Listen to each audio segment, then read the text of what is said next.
পাখি বা অন্য যে কোনো পাখির ঠান্ডা লাগার কারণ কি?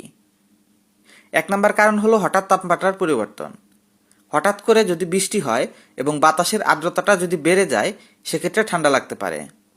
মোল্টিং বা পালক বদলানোর সময় কিন্তু পাখির ঠান্ডা লাগতে পারে।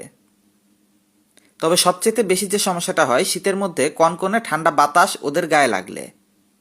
এজন্য পাখিকে শীতের সময় কখনোই সরাসরি বাতাসের মধ্যে রাখতে হয় না।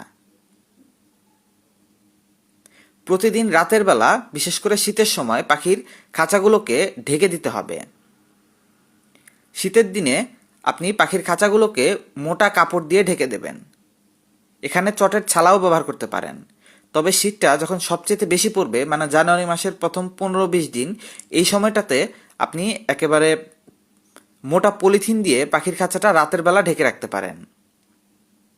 অন্যদিকে আপনি যদি এই সময় পাখির খাঁচা ঘরের মধ্যে রাখার মতো, পাখি বা অন্য যে কোনো পাখির ঠান্ডা লাগার কারণ কি?